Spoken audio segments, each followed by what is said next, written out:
All right, well, it's a real pleasure to be here, and over the past couple of years, one of the things that I've had the great pleasure to do is to facilitate these case workshops at the conferences.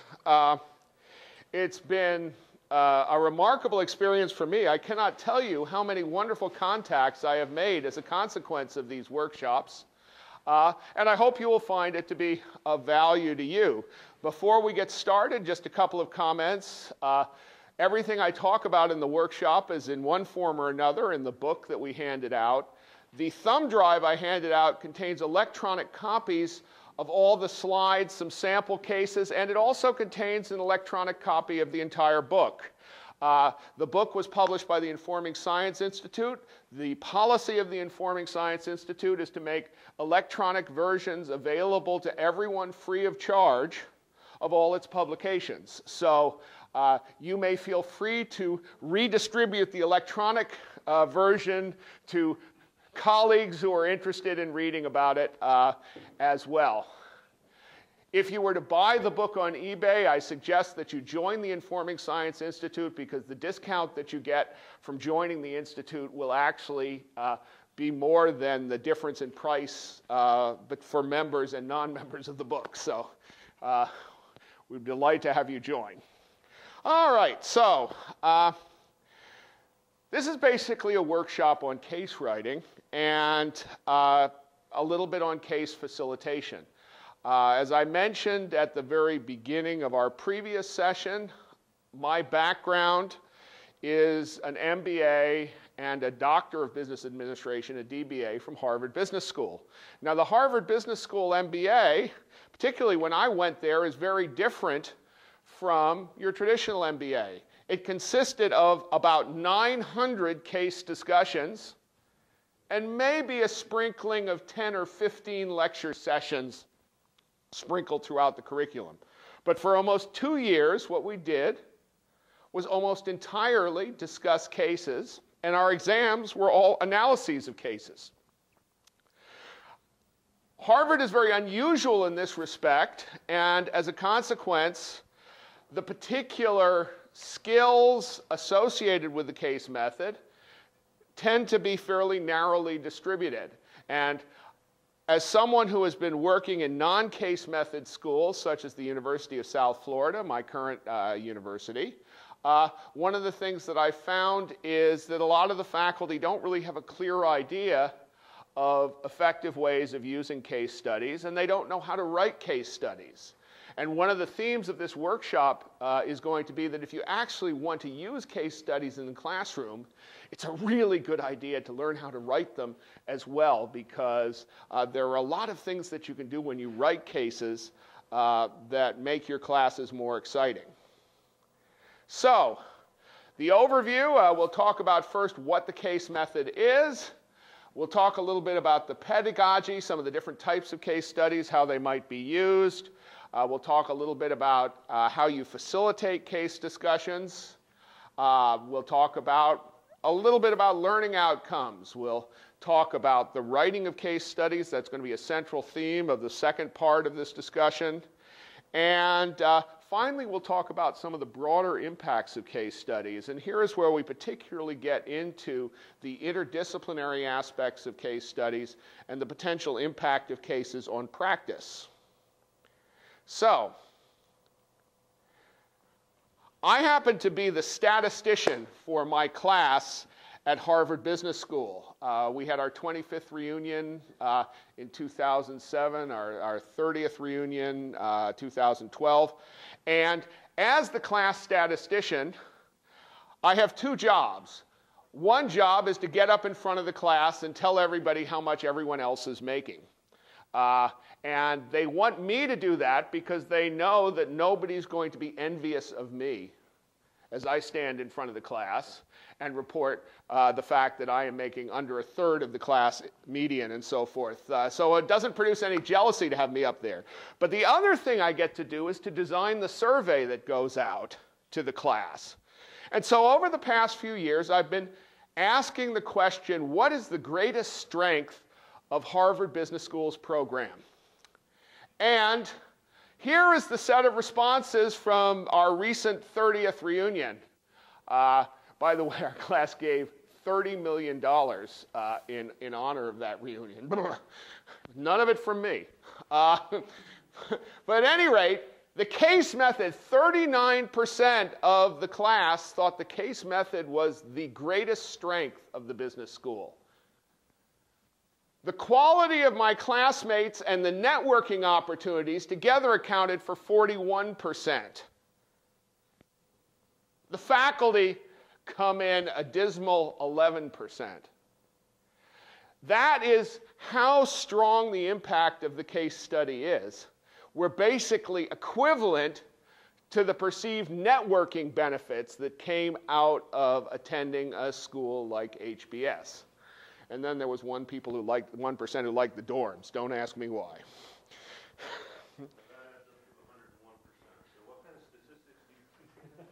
Yeah. Hey, if you wanted 100%, you should have gotten someone from MIT here.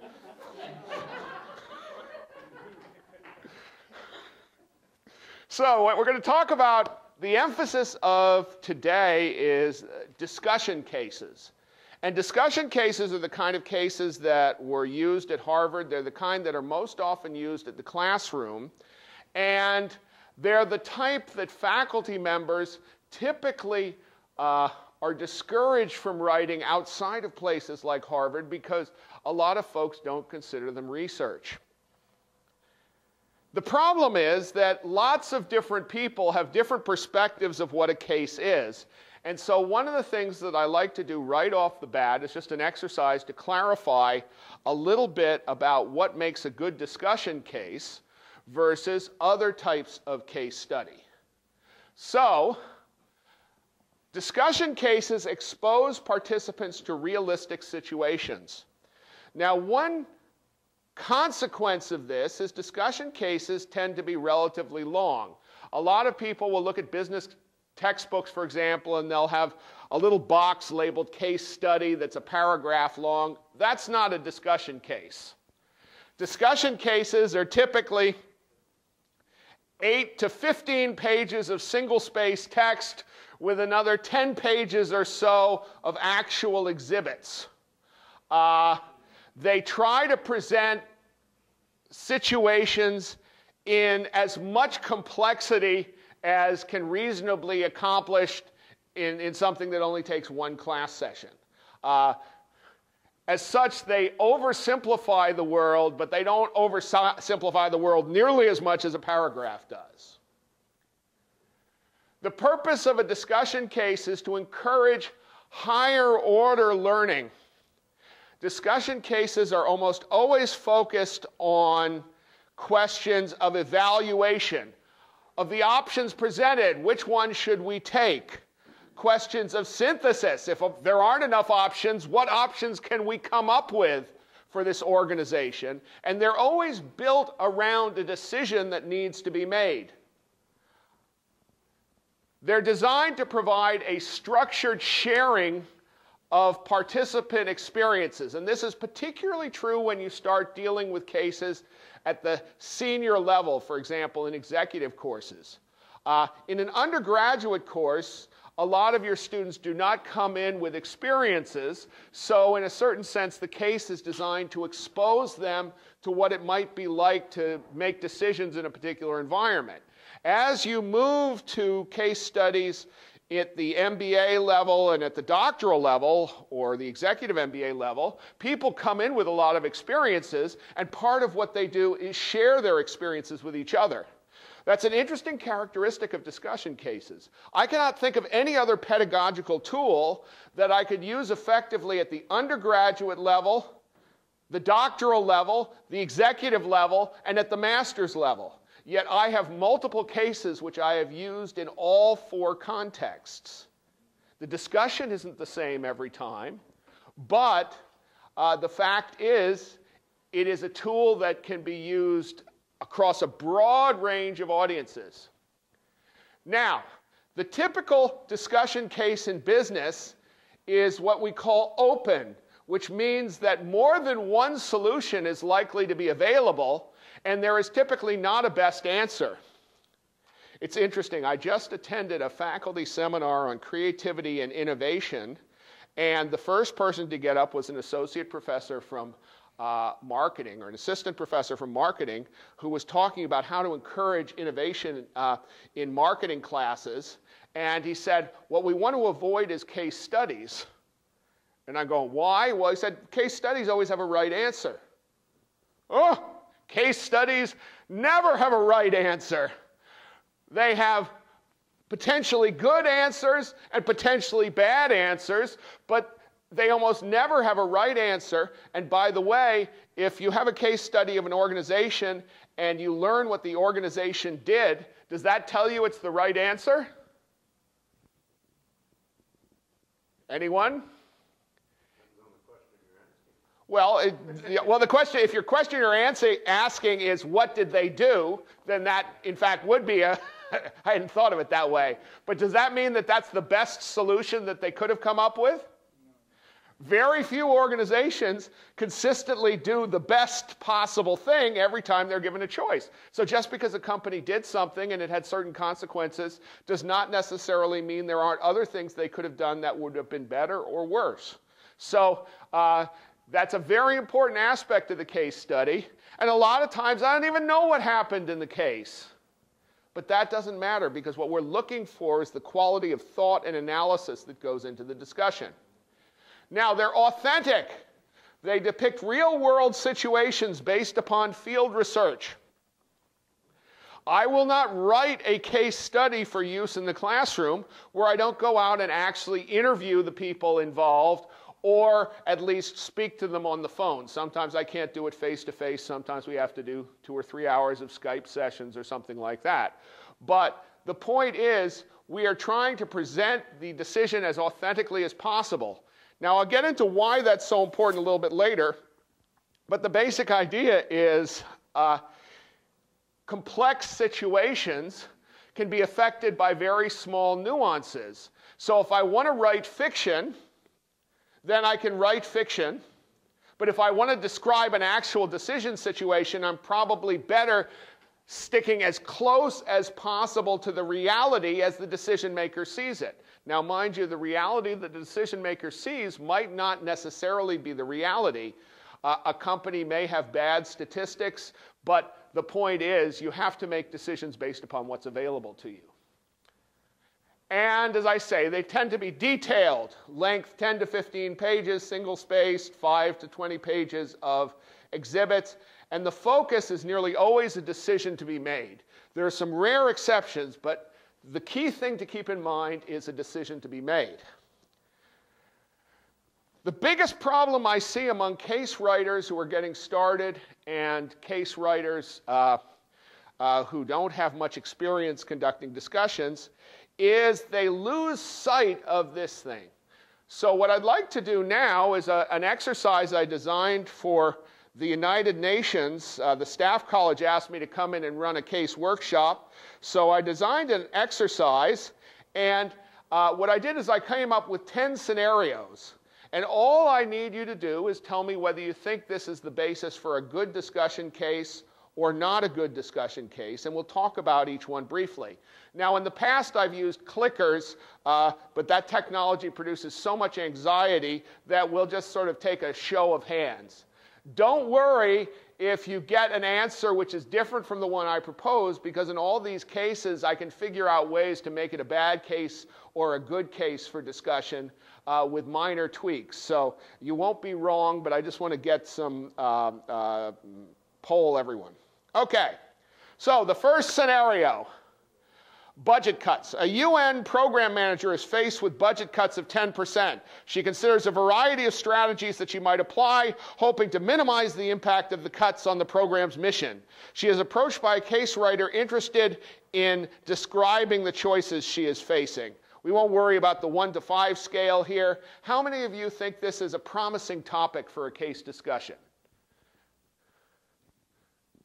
How many of you think it's not a promising topic for a case discussion? Oh, come on, be adventurous. I'm not going to take away your birthday. All right. Promising. Let's see a show of hands. Not promising.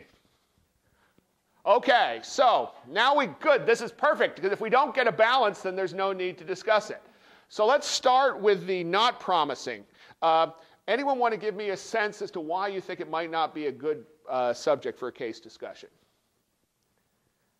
Do you need to have a little more detail in that case study to start them off? Oh, okay. This is not the case study. This is just the topic of the case study. The actual case study would be 15, 20 pages. Okay, let's clarify that. All right. How about someone who thought it would be a good topic for a case discussion? Anyone? Go ahead. Well, there's a lot of things to discuss. A lot of things to discuss? There we go. That's literal. The key thing that I would look at here is she is considering a variety of strategies. That gives you a focal point for the case discussion. What strategy do we want to do? And of course, the discussion then has to deal with why, so you've got to bring in all the facts of the context. But there's a very clear decision point here, and so if I saw this, I'd immediately say, oh yeah, we could write a case on this easily. Scenario 2, ordnance disposal. A UN observer in a former war zone has observed an innovative approach to storing unexploded ordnance gathered from local forests and fields while it awaits proper disposal. The approach involves building simple structures out of inexpensive, locally available materials.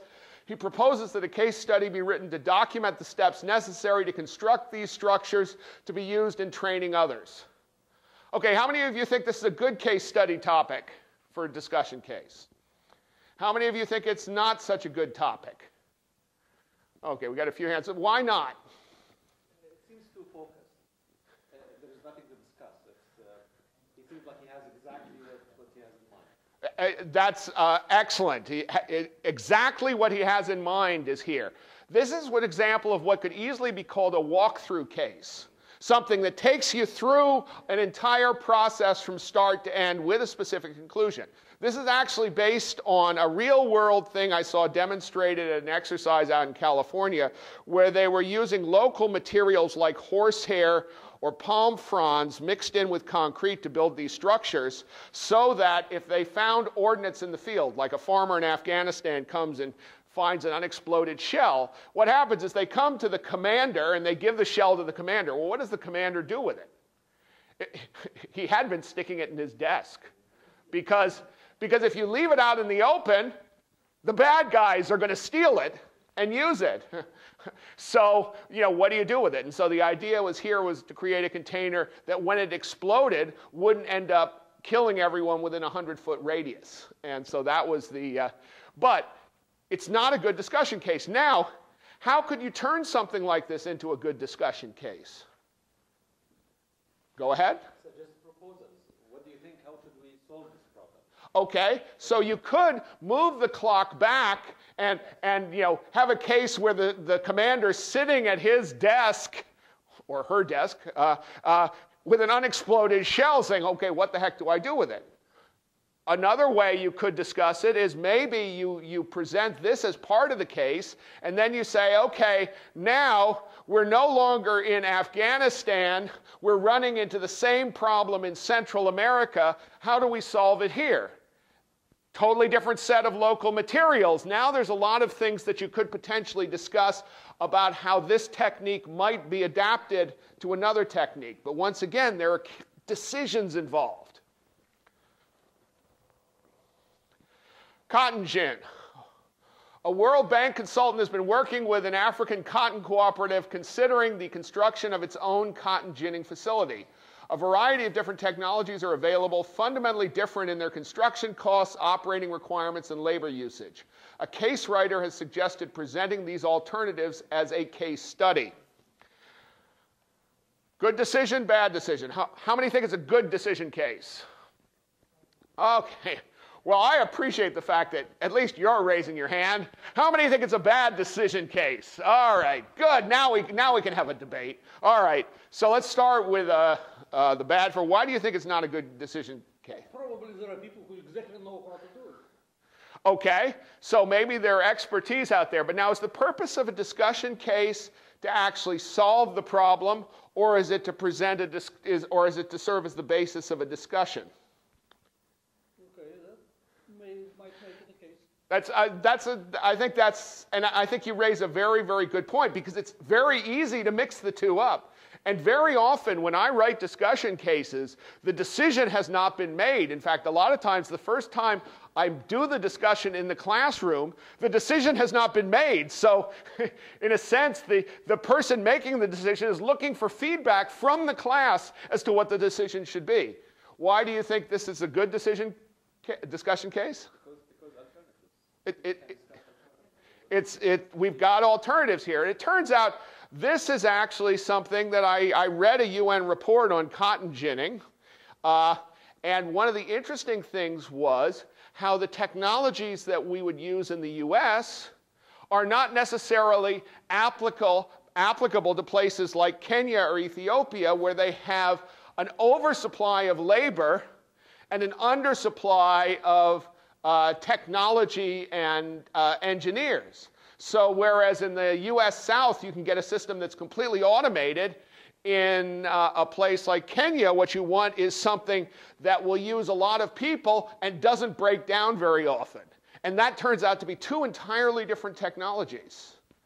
Can you see it as two cases, a pre-decision and post-decision? So a pre-decision generating the potential alternative, then decisions collective or individual collective support system, and then after the decision has been taken to make another case study regarding the decision. So you have both of them. That is absolutely a standard thing, a sequence of cases. I'll talk about this later.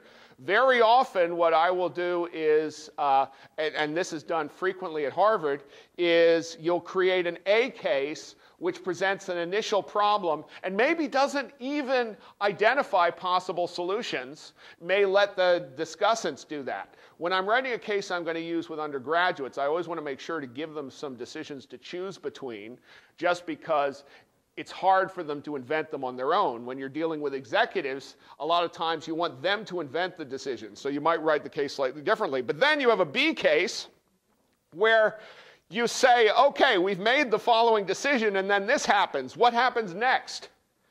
And in fact, I've got one sequence that has 4 parts, or 3 parts. It's actually in the book that we handed out. Basically, it's called the EMBAA case, and it involves a class that went into open rebellion against me on the first day. And the question is, what do I do?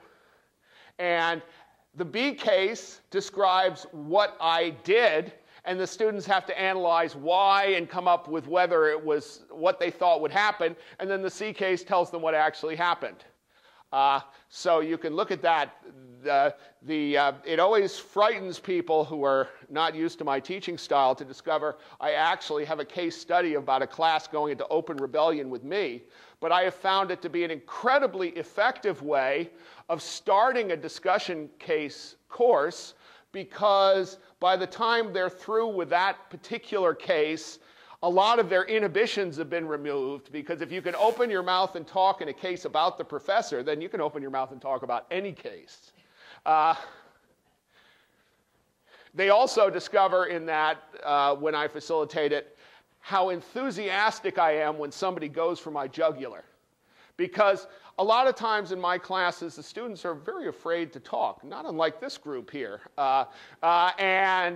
We don't want that in a discussion case, because in a discussion case, it's the active participation that really helps cement the learning. Yes? I don't know if you'll talk about this later. Do you do anything particular to capture the discussions as they go on when you're doing these? The answer is, when I have a face-to-face discussion, I do not. Basically, what I do is, and different faculty members are different when they facilitate. Some of them are very good at remembering who said everything. I can't. I tend to try to identify whether students are in the group that participate a lot, are in the group that hardly participate at all, or in the middle group. And that's kind of how I assign grades. Now, when I do it online, we have asynchronous discussions, and I have a complete record of those. And by the end of a discussion, I typically have 50 single-space pages of text to grade at the end of a week. I know this because I had to grade 2 of them on Monday, and it took me about 6 hours. The reason I was asking, in case you have any thoughts on it, is the same process that you're using for education is, of course, got obvious applicability to brainstorming and trying to do problem solving where, here we've got 16 people who are more or less students, right? Yes. So we could have 16 people gather around these tables who are all subject matter experts. And capturing the dialogue of what went into a decision that was ultimately reached is often a very challenging thing to do. When you have a large group of people and you're trying to say, well, this is why we made the decision we did. Why?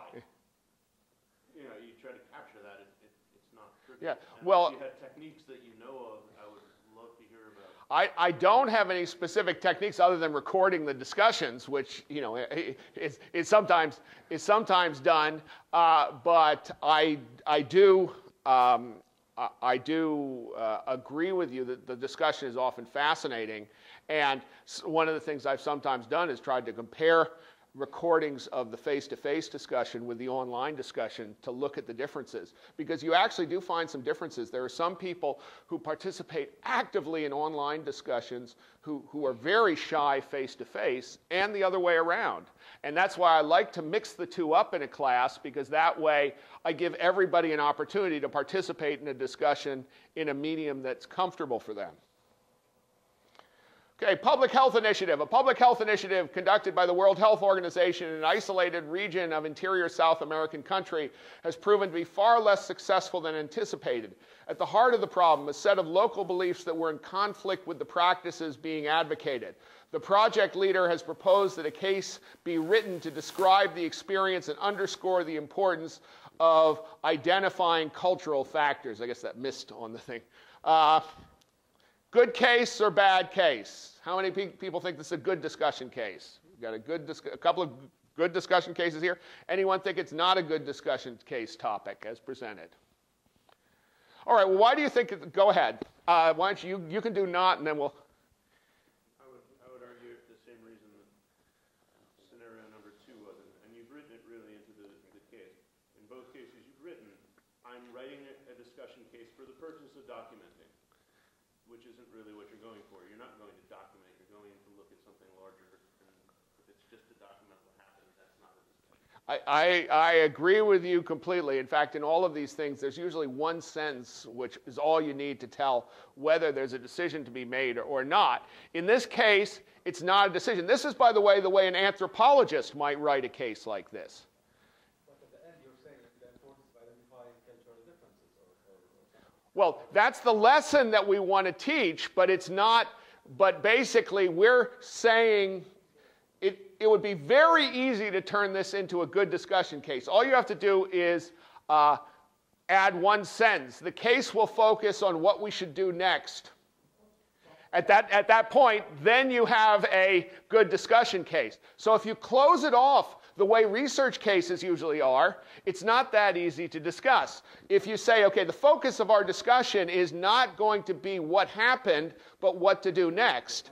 Remember, you can't understand what to do next unless you have a clear understanding of what happened. So that's what most of the discussion is going to be about, but you have this objective. You can see it as, different parties having different description and perception of what they saw that happened.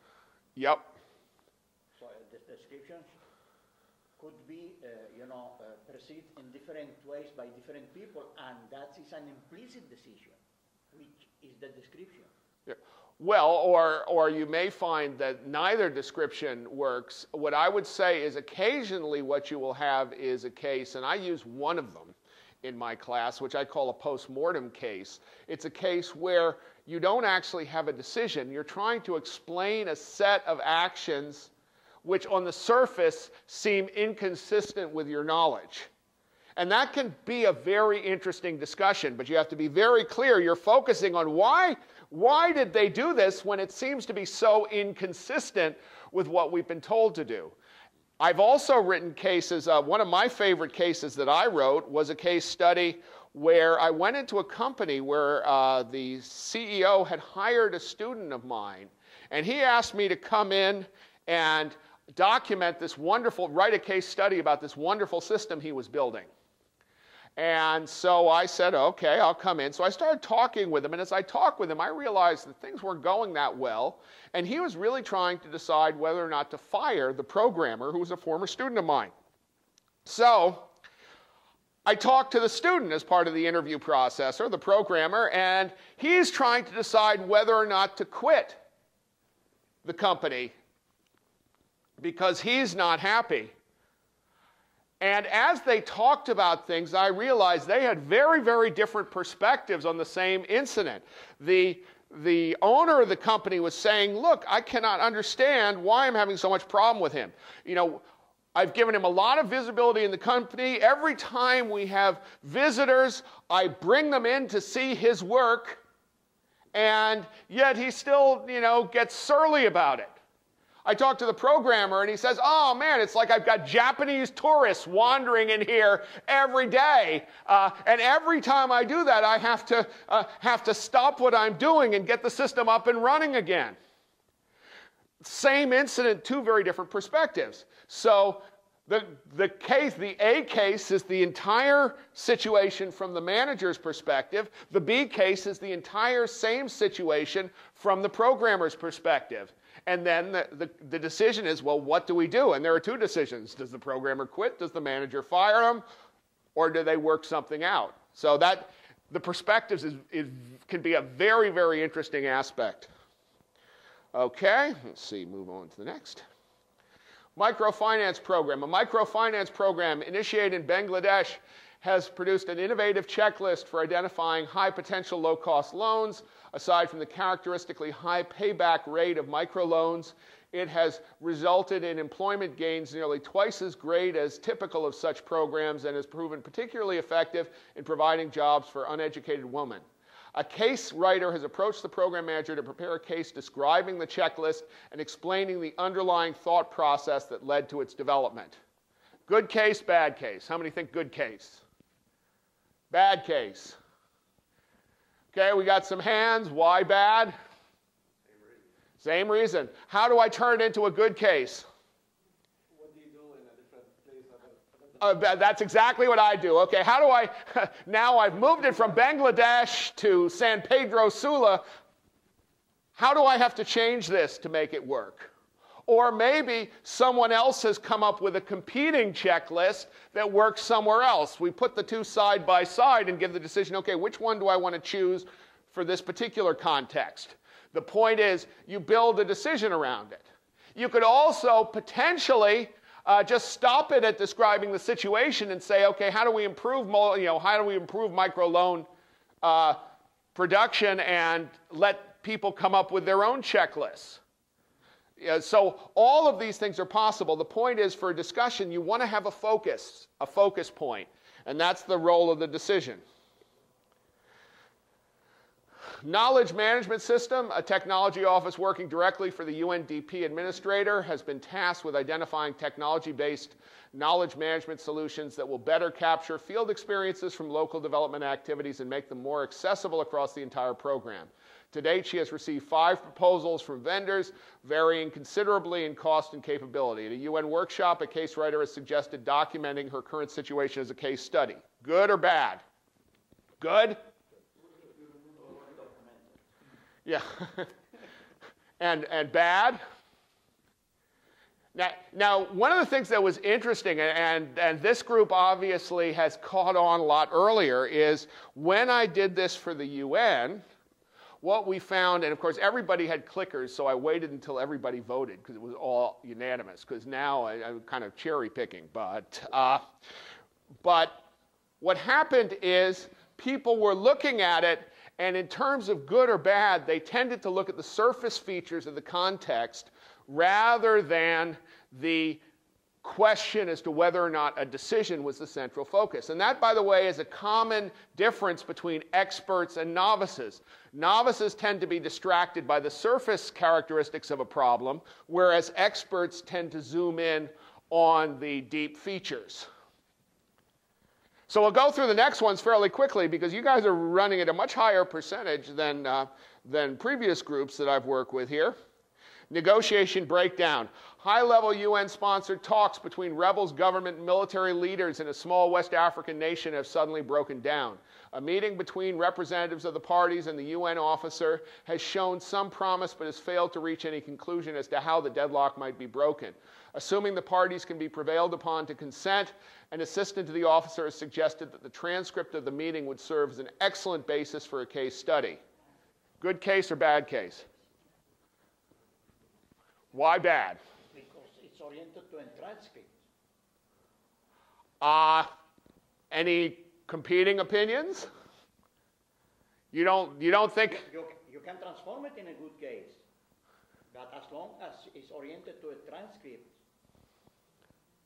I would argue if I were writing this case, I'd write about a page or two of background, and then I'd put the transcript as an exhibit, and then I'd let people decide what to do based upon the transcript.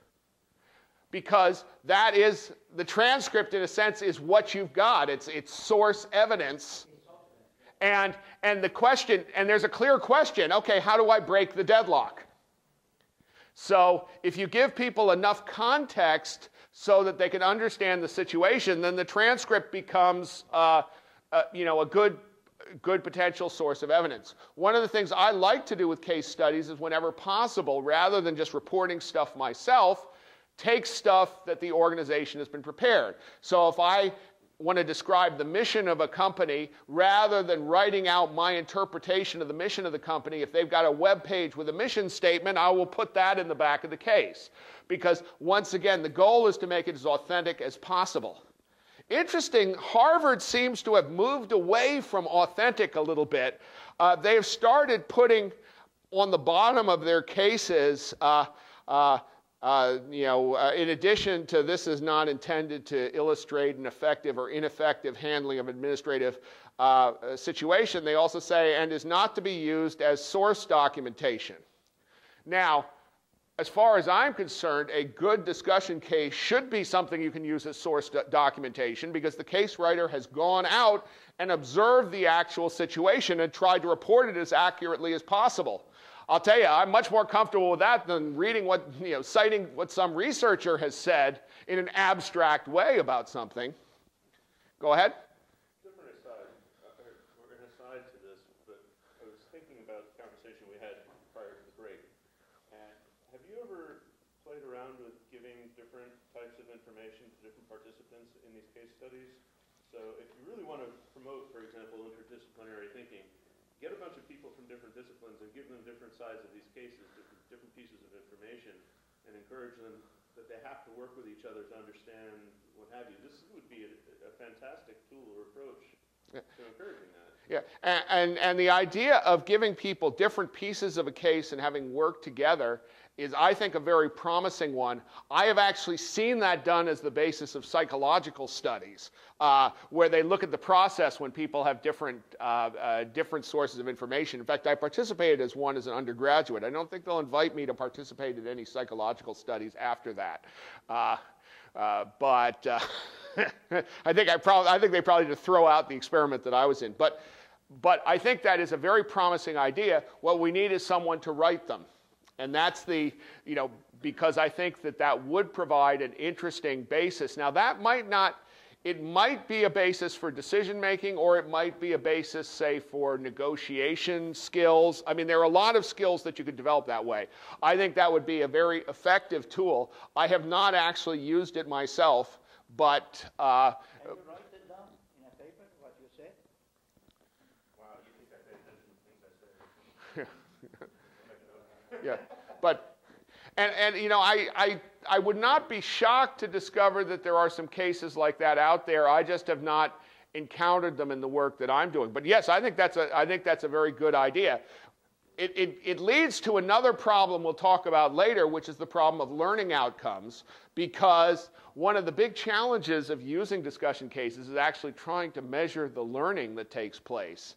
Because the students, the participants, are very confident that they've learned something, but it's really hard to figure out what it is that they've learned, because it's hard to measure judgment. And ultimately, in these discussion cases, what you're trying to do is to help students develop their capacity for judgment under conditions of uncertainty and complexity.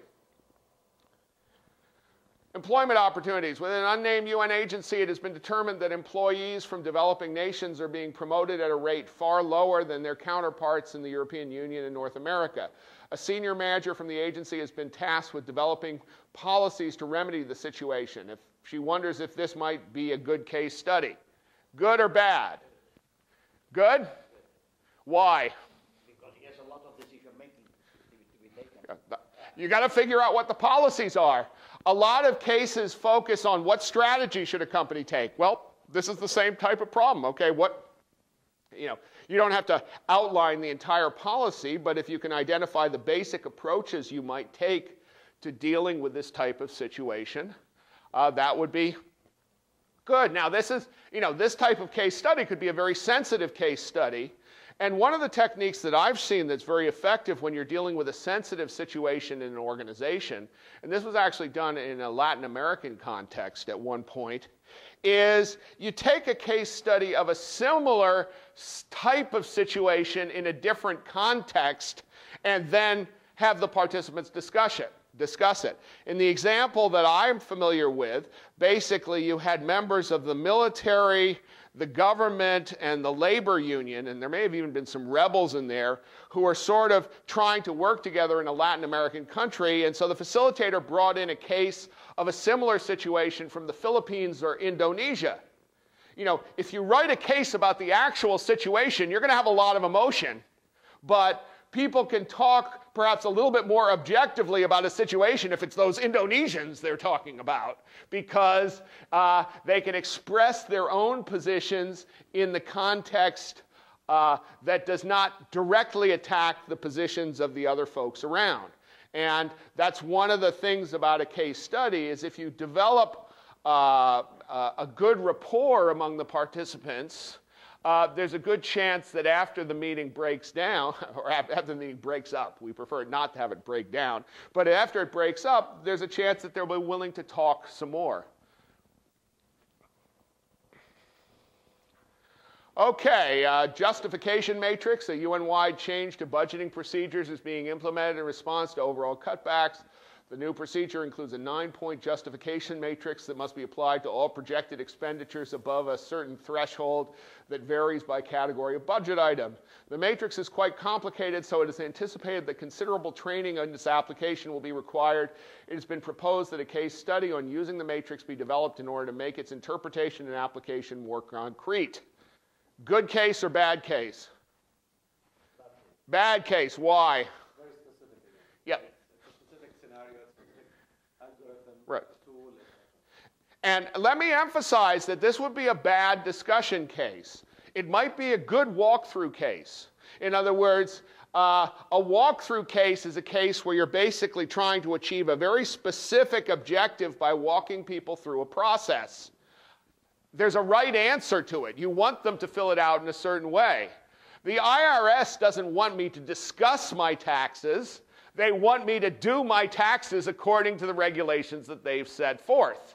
So when I use the program TurboTax to do my taxes, it walks me through every step so that there is a slight possibility that I will not end up having to go to prison as a result of improperly filling out my extremely complicated taxes. So a walkthrough case is a perfectly valid type of case. It just is probably not the case you want to use for discussion. How could we turn this into a discussion case?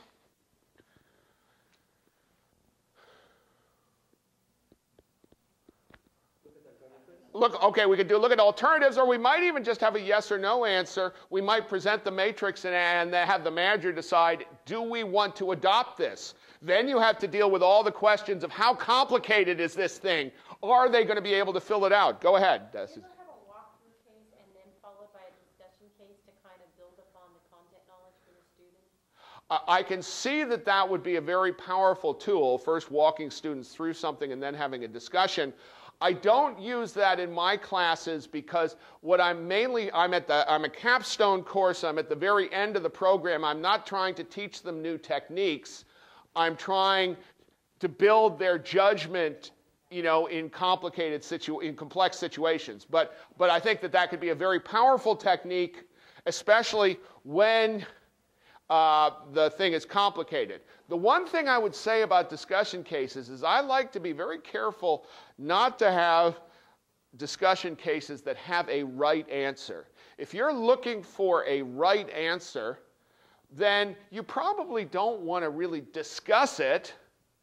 You want to get people to the right answer. Now, you may want to have a lot of question and answer. You might want to discuss the rationale for specific pieces of it, but you don't want people wandering off and doing the wrong answer. This actually, when I was at HBS, one of the things that frustrated me was they were teaching accounting using discussion cases.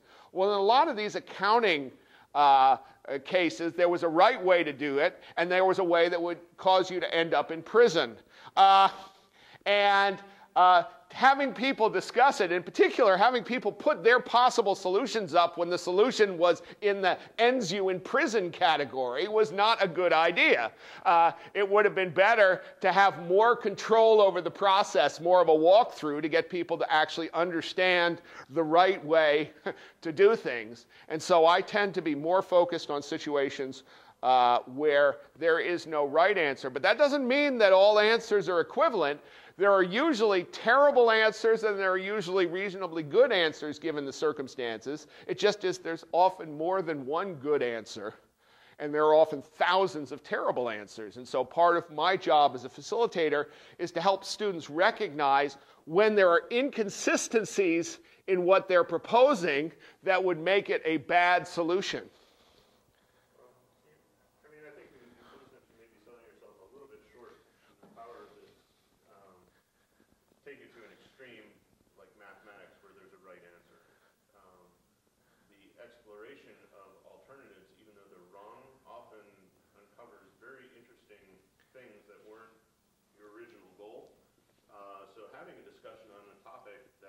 Has a specific right answer. I agree with the point that you made, which is it's not just to wander aimlessly in the fields, but something that's reasonably bounded sometimes I think could have a lot of value to students who are trying to explore a topic, and you learn a lot from a wrong answer. Yeah, and I agree with you that in fact it's important to allow people to make mistakes, because if people are punished every time they make mistakes, they will never explore, and it will ultimately incapacitate their ability to innovate. So I agree with that completely. What I would say is that, for instance, when I teach computer programming, I don't really use the case method. Even though there are many ways of writing a program, since I'm teaching an introductory course, my major concern is that they actually know what a loop is and that their program runs more or less correctly. And I tend to take a very structured approach to that. Now, that doesn't mean I don't encourage interaction. I have them do projects. I have lots of videos up. I try to give them some flexibility, but nonetheless, I don't have discussions over what the best way to do this thing was. Though in a graduate course, I might, because in a graduate course, the students would know enough so that they might, first off, they might be able to understand what the other students are saying, because if everybody doesn't understand each other in discussion, then you lose a lot of the value. And in addition, they might be able to come up with interesting, innovative solutions. And one of the problems is you need a certain core of knowledge before you can go out and be very creative. And so that in an area like mathematics, I'm not saying that it would be impossible. In fact, a year ago, we made a proposal to National Science Foundation, very multidisciplinary. In fact, Suzanne was on the proposal where we were trying to get all these different sciences to try to experiment using the case method, but unfortunately turned down. But nonetheless, I think that it's easier in situations where you have a very complex situation where there are multiple right answers. And I'll talk about that a little bit more, but I think that's a very good point. There's a teaching methodology in physics which is used at the introductory and the graduate level, which Oh, yeah. Information to it, but it's based on experiential learning. Right. Well, constructivism, having students construct their own solution, is a very valid principle and is being applied a fair amount in the sciences. And sometimes this includes small group discussions. It's less common to have it, facilitated with large group discussions. And part of my perspective is the fact that when I go into a discussion class, there are normally 30 students. And the thought of having 30 students all trying to contribute into figuring out the best way to solve an algorithm at once gives me the heebie-jeebies, because I don't think I could actually maintain control of that group. Actually, I don't think I could maintain control of my students as well, but sometimes they're kind enough not to notice. Water project. UN project manager just returned from a highly successful water project in Central Asia. He attributes much of its success to a white paper he has read that advocated a particular approach to achieving buy-in from village leaders in tribal areas. He has requested that a case study be written to document the project as an example of best practices that could be used in training other project managers and consultants. Good case, bad case topic. Why? Nothing to decide. And by the way, when you go in to write a case study, almost everyone in the organization wants you to write a case like this, a case that documents their best practices.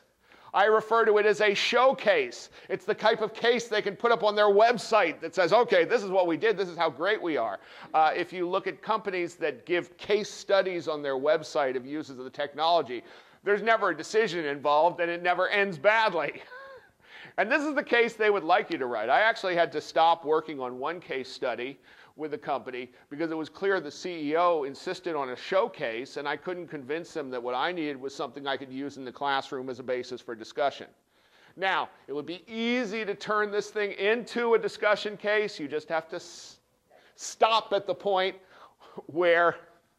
I would say maybe a general soft rule to apply to transform a bad case in a good case is to apply what Akov said about consulting.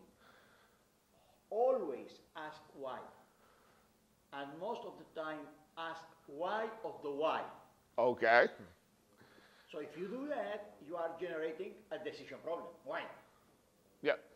Well, you're generalizing. Why do you want that? Now, you see, why to me is something that does not imply action, whereas the question I would ask, well, what should I do about it?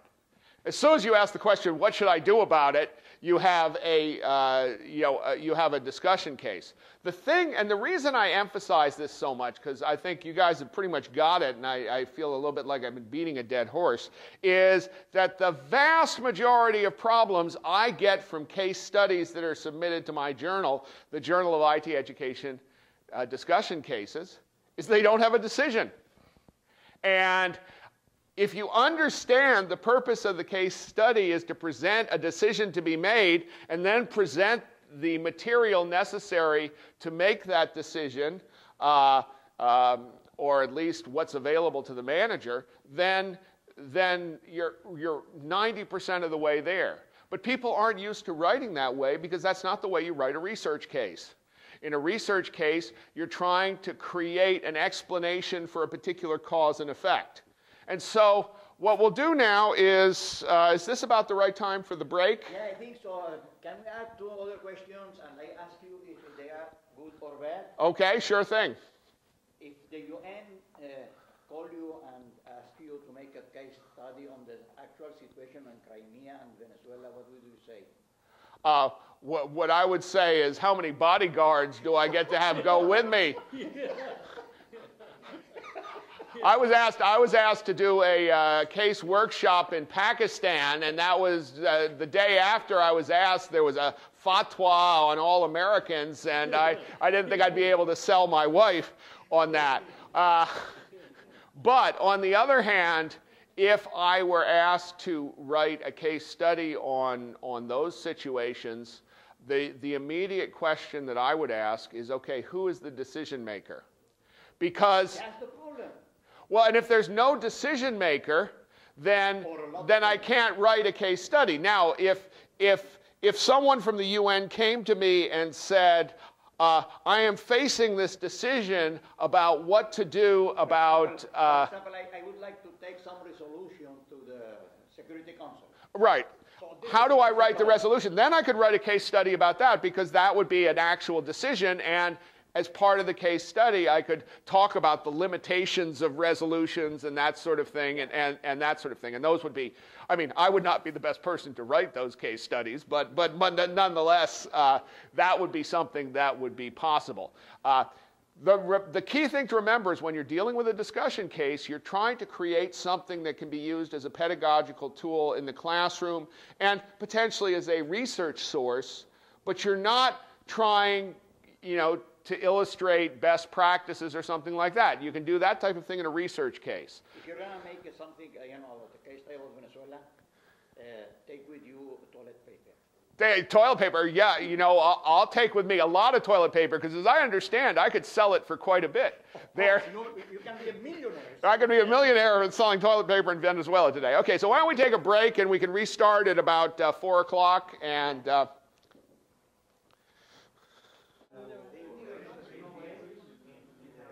Okay, we'll get started in just another minute or so.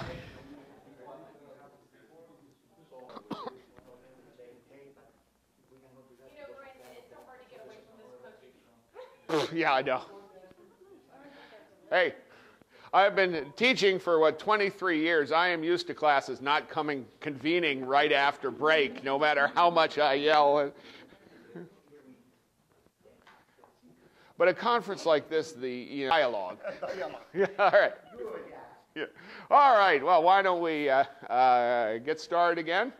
And so now that we've talked a little bit about what discussion cases are, I'm going to talk a little bit about the use of cases in education and training and give you a little kind of the underlying theory behind why we may want to use cases. So we'll start with this thing on the types of cases. And when people talk about teaching cases, they're actually talking about a broader context than discussion cases. I've been focused on discussion cases here, but I want to emphasize these are not the only type of cases that people use in teaching. So the discussion case is focused on unmade decisions, and the long case will provide a full context of the decision. A short case will sometimes provide the decision without much context. And the reasons you might write a short case is, for example, everybody already knows about the organization. If I were writing a case for internal use about some administrative decision at the University of South Florida, I would not include a section on what the University of South Florida is, what the industry is like in Tampa Bay and stuff like that, because everybody in the discussion is going to know that, so there's no need to add it. On the other hand, if I wanted to make that case available around the world, then I'd have to add all that stuff. And that's one of the reasons that the length of a case can vary considerably. The first time I ran this seminar, I had someone sit in on it from Vietnam, and he came to me afterwards and says, we want to develop a bunch of cases in Vietnam. And I said, okay, well, let me know when you're ready. Well, about 6 months later, I get an email with 8 case studies attached to them. Basically, then I had to send him back the template and say, okay, we're going to build these around decisions and so forth. But it turned into a very nice collection of case studies. But for every single one of those cases, I had to say, okay, now, would you please add a section about Vietnam, because my students can't even locate California on a map. And if we have a case study about Vietnam and they don't know anything about the country, it's not going to make sense to them. Obviously, they didn't need that for their own internal use, but we needed it for our use. Okay, now an example case tells a story about cause and effect. And by the way, that's what research cases usually do as well. I'll talk a little bit more about research cases shortly, but an example case is the type of case you see in a textbook. It almost always tells you about the situation, and it usually tells you about how the situation was resolved. It's essentially like a fable. And many example cases are like fables, because most situations, especially in my area, which is business, do not respond well to being compressed down to a paragraph. Things are much, much more complicated than that. But nonetheless, we use them as illustrations because the story is one of the most effective ways of communicating among human beings. Our brains are uniquely hardwired to respond to stories, and so it is often much, much easier to make a point with an example than it is with a theoretical framework. So even though I don't discuss example cases, I will frequently tell stories in the course of my classes to try to clarify what I mean by certain points. Now, a walkthrough case provides a rich problem-solving context that we use to guide students through a process. If you've got a very complicated problem and you want to help students better understand it, a walkthrough is a good way of doing that. Basically, you take the students through step by step, and you might have a little bit of discussion along each set of the way. That's part of the constructivist process, whereby you let people can't really understand the solution until they've played around with it a little bit. But on the other hand, as the instructor, you're kind of in control of this because you don't want people going off on paths that will never lead them to a solution. Then an exercise case is like a rich word problem. And what I will often do if I were to use a walkthrough case, which I might do, for example, in a programming course, is after giving them a walkthrough case, I'd give them an exercise which was fairly similar to that case, and then I would expect them to use the knowledge they gained in my walkthrough to work through the problem. So these are all examples of cases that fall under the heading teaching cases. As I mentioned, my principal focus will be on discussion cases because example cases, walkthrough cases, and exercise cases are often constructed very differently. I used some example cases in a database class where I actually made up a company and I showed people the information it had. It was actually based on my own experience. And then they had to turn it into a database. And so I would walk them through the process once on one case, and then I would expect them to take another case and design a database based on the information I presented them. Complicated problems, but there was kind of a right answer. Point is, it's made up. If you look at the National Science Foundation, there's a place at the State University of New York, Buffalo, that maintains a collection of science cases. Virtually all of those cases are either example cases, walkthrough cases, or exercise cases.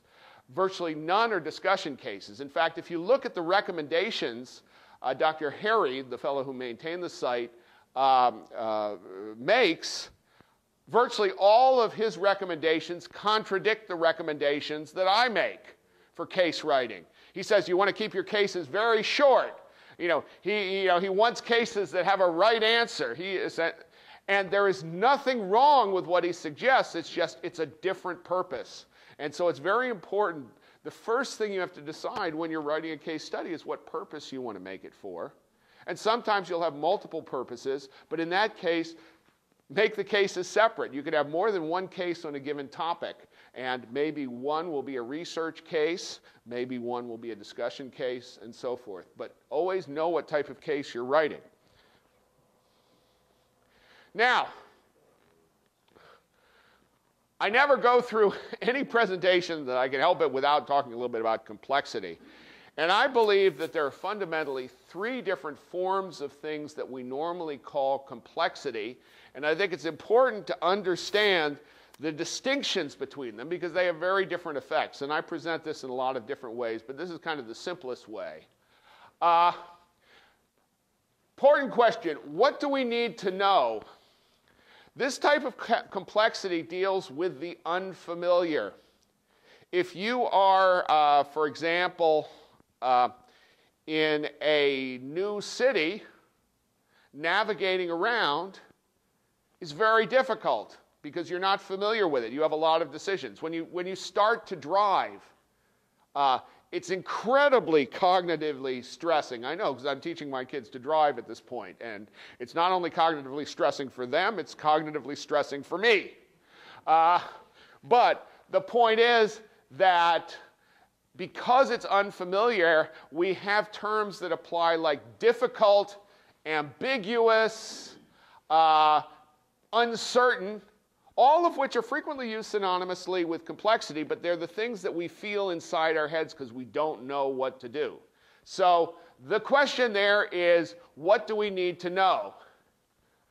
Now, another important question is, where do we want to go? What is the end point that we're looking for?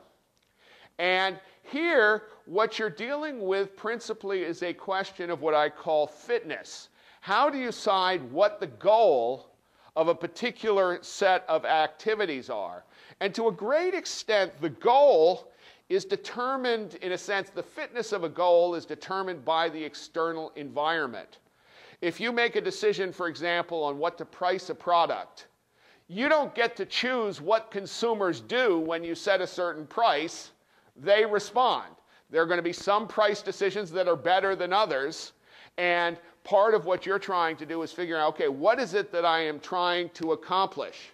Now, I'll talk a lot more about fitness because this is central to decision cases, but basically in most decision cases or discussion cases, what you're trying to do is you're trying to come up with a solution that you believe maximizes the fitness of. You're trying to come up with the best decision that you can come up with. That doesn't make it the best decision there is. It's just the best decision of all the opportunities that all the alternatives that you've considered. And there's some very interesting things we can say about that. I'm going to refer to this as complex. I will call this unfamiliar. And the last one is, how do we plan to get there? Even if you know what your goal is, even if you've decided what you want to do, there is still going to be a series of steps that you need to take to get there. And those steps can be very complicated or they can be very simple. Now, for example, when I fill out my taxes, I don't really worry a lot about the goal because the goal is very clear. I want to fill out my taxes in accordance with the law. You know, I'd like them to be low, but if they're not low, as long as it's the law, you know, that's the main thing that I'm interested in. On the other hand, it's very complicated. There's a whole bunch of steps I need to go through in order to get my taxes completed. So complicated, in fact, that I get an electronic assistant, as I mentioned, TurboTax, to help me out. So if you look at my problem space, there's me, my receipts, and TurboTax, and that's how we solve the problem. But I never really worry that much about the goal. On the other hand, if I were trying to make a decision, what topic do I research next? I'm less worried about the process. The process is going to be determined by the topic than I am, okay, well, what am I trying to accomplish in my research?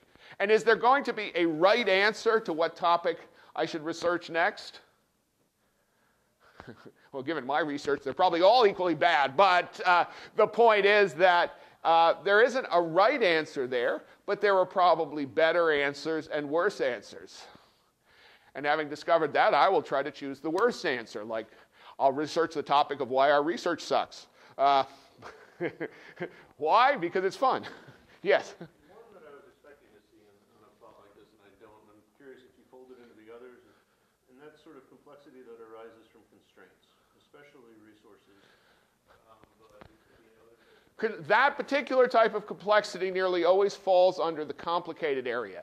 As you add more constraints, it tends to become more complicated because you have to manage the constraints. For example, regulations.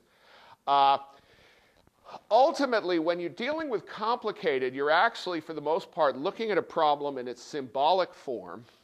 And a way of thinking about this dimension of complexity, complicatedness, is how large is the description of the problem space you need to make. So, for example, if you look at the healthcare law, right now, the healthcare law and associated regulations are over 30,000 pages. That's complicated. It's not necessarily complex I mean, basically the goal in a certain sense is to, be in accordance with the law, but it's very, very complicated. So constraints essentially add to your description of the problem. So that would fall under complicated, but you're absolutely right. Now, sometimes constraints will actually make things easier because they'll force you down a particular path. And using constraints like that is one of the ways we sometimes try to make things less complicated, or rather to make fewer decisions along the way. In other words, when I use TurboTax, I'm making the process of filling out my taxes less complicated, but I am constrained by the sequence through which TurboTax takes me through my taxes. I mean, but it seems like it's got a further reaching implication, though, than just the complexity of the task. So, because it can impact what you consider to be a reasonable outcome. So, here's my goal: is I want world peace. Yep. Here's my solution. I'm going to have world peace as long as I can somehow manage to genetically change everybody so that they think exactly the same way. Okay. Now, there's a couple of constraints on this. One, well, I don't know how to do that. Two, I don't have the resources to do that. But three, I wouldn't want to live in that world. Okay, well... So now I've got to change my expectation of what the outcome is in some sense. Well, now you see, here what I would argue is in what you described, world peace is actually your fitness function. In other words, that you're saying, okay, I am going to judge the fitness of my end state by its ability to achieve world peace. When I talk about where do I want to go, I'm actually talking about coming up with the recipe, the combination of things that we will need to achieve world peace. Then what happens is the external environment determines whether it actually does achieve world peace or does not achieve world peace. But that, in fact, would be a very complex goal because there are a huge number of interacting attributes that contribute to a fitness function based on world peace. And the constraints will tell you, for example, well, you can't reach that particular fitness peak, which is, once again, how do I get there? Because you cannot step from this position to that position. So, for example, if I say, okay, I want to be the CEO of a Fortune 500 company tomorrow, well, that's not going to happen because there's a whole series of constraints involving things like experience that would prevent me from move to that particular position. That, in a certain sense, it makes things less complex, but more complicated if that's my goal, because if, in a sense, I can eliminate that goal as well as many others based on constraints. Constraints normally help us eliminate goals by making them infeasible, but they make things more complicated because now we can't just take the most direct route. And I'll try to come up, I can't remember how much I elaborate on this here, but basically, to summarize, unfamiliarity, we normally use words to describe it like difficulty, uncertainty, ambiguity. And typically, with experience, unfamiliarity declines. Now, that's significant because the type of complexity that involves the amount of knowledge, what happens to the amount of knowledge with experience? It goes up.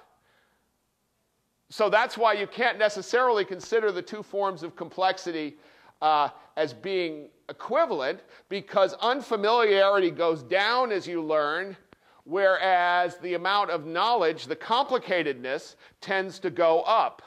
And that's one of the reasons why when people talk about complexity, their definitions are often extremely confused because there really are different things going on here. Operational research, for example, especially sub-operational research, have the three sources of complexity. Oh, sure. Objective, not always the objective, especially in multi-objective programming. Right. The restriction, which is... the constraints and the complications, right? And then the knowledge that you need to have in order to formulate the model. Right, the unfamiliarity, right, that's exactly right. And most problems have all three forms of complexity. Complicated, here's an example that I use. If I take a look at the streets in Manhattan, and I need to get from point A to point B, if I need to basically create rules from getting between 2 points, it's actually pretty straightforward.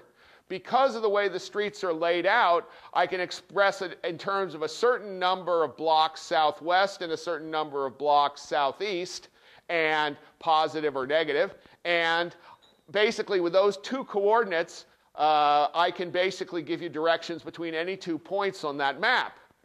Now, when we start looking at the streets of Boston, about the same area here, it is much, much more complicated. It requires a lot more knowledge to express this particular map, because the streets, according to legend, were formed by the way cows walked.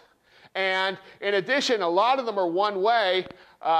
And one practical result of this is if you ask for directions in Boston, you will never get them. I mean, the best thing that will happen is someone will point, well, I think it's sort of over in that direction. But nobody is willing to give directions, because even if they know how to get there, they don't know all the street names, and it takes much too much time to explain them. And so, but this is not, this is not complexity in the sense that you know where you want to go, it's just you don't know how to get there. So this is the complicatedness dimension.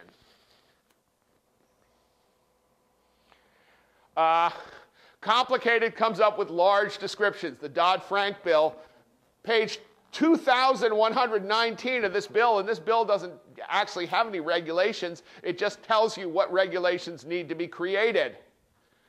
This is an example of a chart for SAP buyers trying to explain what version of SAP to buy.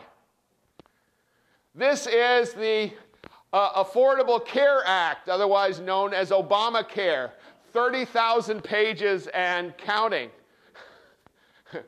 This is a sequence I just got from a company that talks about the series of activities you have to go through to request a vacation.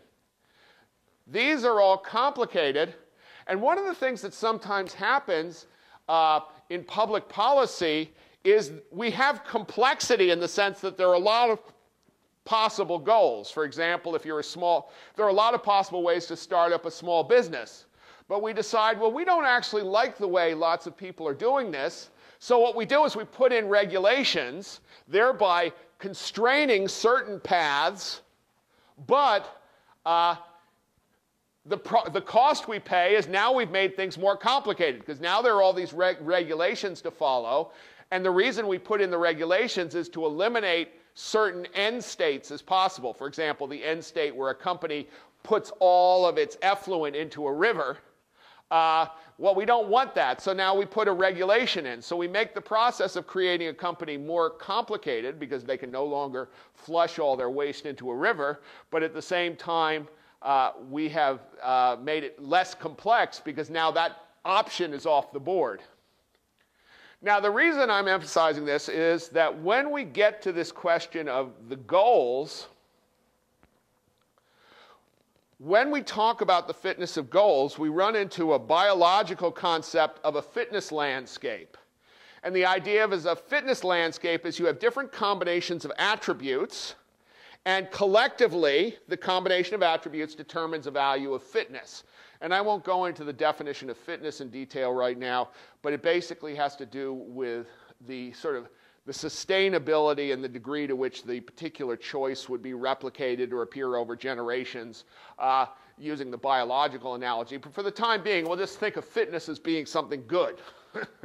And now, there's a continuum of fitness. At one end of the continuum, every attribute contributes to fitness in an independent and measured way.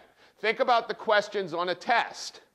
If there's a right answer to question 17, if you get that right answer, it always adds to your score. If you get the answer wrong, it always takes away from your score.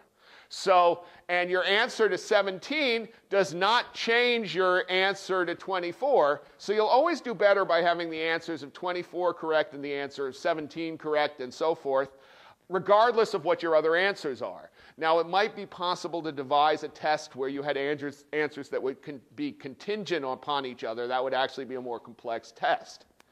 Now, At the other extreme, you have fitness which is based upon the combination of attributes.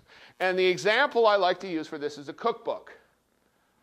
If MIS researchers were researching cooking the way they research everything else, they would be asking questions like, is garlic a good ingredient? Well, is garlic a good ingredient? What's the answer? It depends. Yeah. Yeah. If you haven't done so already, you should eat at the Stinking Rose in San Francisco, where every dish, including the desserts, is made with garlic.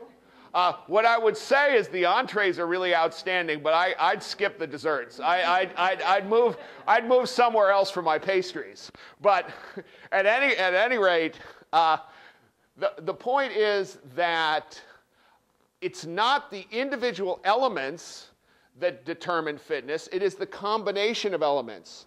And you can actually create a scale which basically determines the independence of elements. And at one extreme, all the elements contribute to fitness independently, as they do in a test. And at the other extreme, essentially, you simply have random patterns.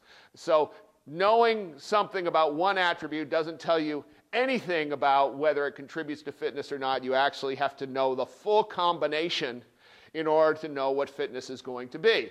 That's what's known as the chaotic case. And in between, you have the complex case, where it is the combinations that matter, but there may be some rules that you can have.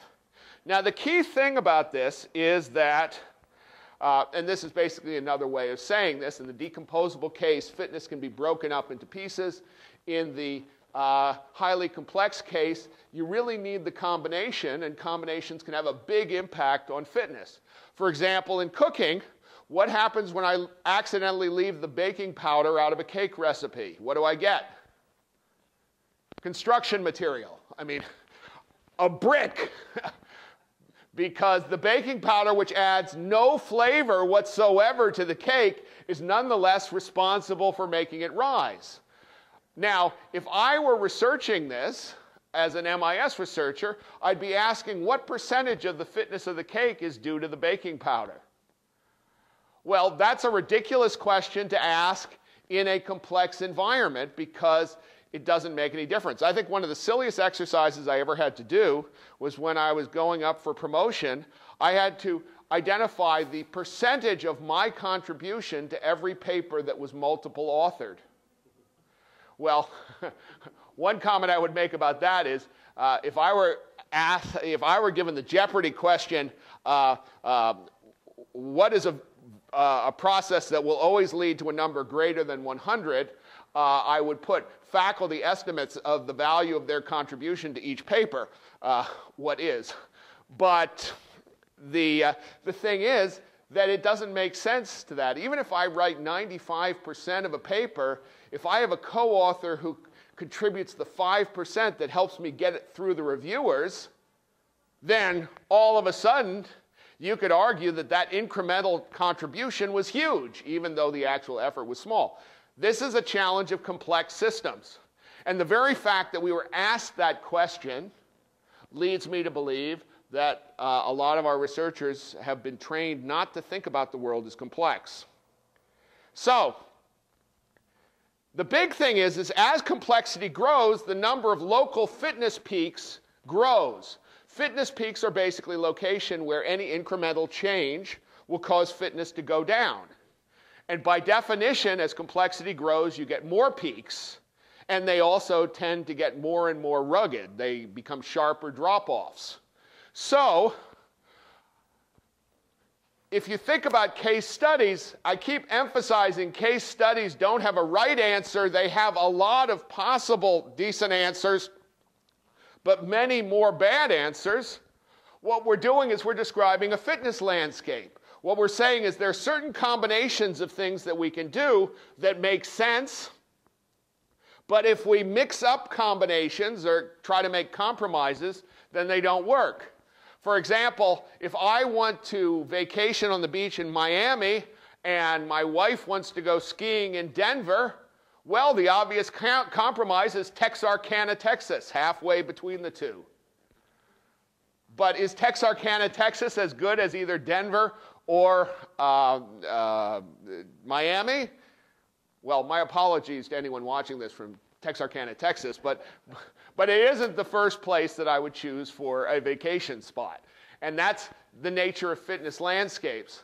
So what I would argue is if we take a look at this, if we've got a situation that isn't very complicated, isn't terribly unfamiliar, and has a right answer, because ultimately ruggedness is this notion of having multiple peaks, then hey, why not just use a lecture?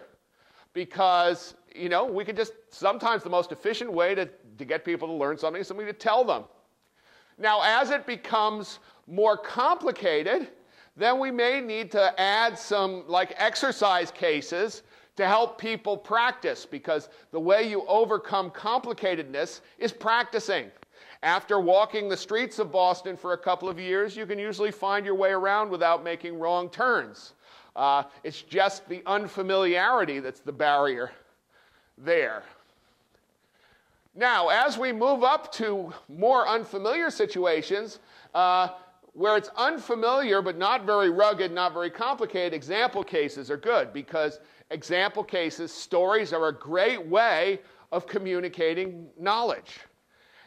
As we become more complicated, though, a story may not be enough. We may need a walkthrough to take people through it. But once again, the fact that we have low ruggedness here means that we don't necessarily need to discuss it. We just need to find the most effective way to move people towards the right answer.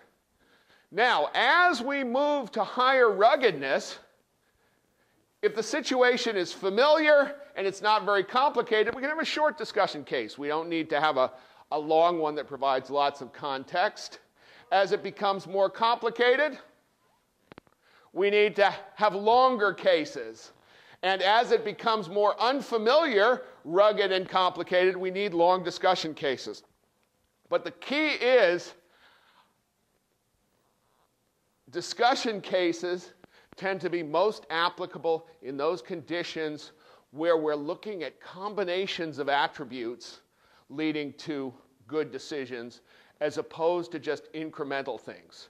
If the answer to any pricing problem is always to raise price, you don't need a discussion case to discuss it. You simply tell people, okay, anytime you've got a pricing problem, raise the price. That's not the way the world works, however. What you find is in some situations it makes sense to raise the price. In some situations it makes sense to lower the price. And so what we want to train people to do is understand these contexts so that they can make sensible decisions about that.